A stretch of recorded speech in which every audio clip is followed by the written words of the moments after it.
Hi all, welcome to Crickarena.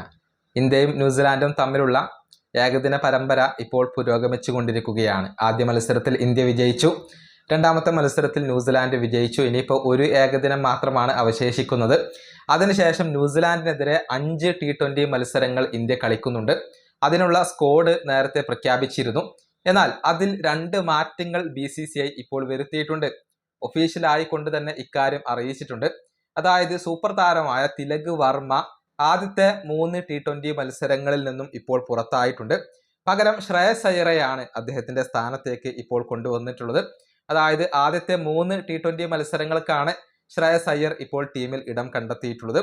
അതുപോലെ തന്നെ ഓൾറൗണ്ടറായ Washington സുന്ദറിന് ഇപ്പോൾ സ്ഥാനം നഷ്ടമായിട്ടുണ്ട്. പരിക്ക് തന്നെയാണ് വില്ലൻ. അദ്ദേഹത്തിന്റെ പകരമായിക്കൊണ്ട് രവി ബിഷ്ണോയെയാണ് ടീം ഇന്ത്യ ഇപ്പോൾ ഉൾപ്പെടുത്തിയിട്ടുള്ളത്. അങ്ങനെയാണ് 2 മാറ്റങ്ങൾ വരുന്നത്.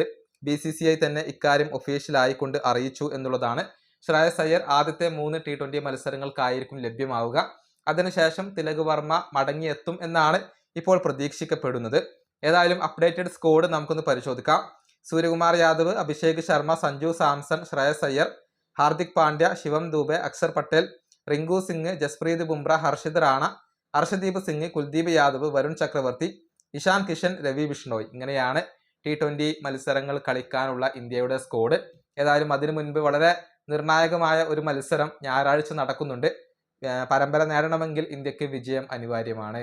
ഈ വീഡിയോ അവസാനിപ്പിക്കുന്നു. അടുത്തൊരു വീണ്ടും കാണാം.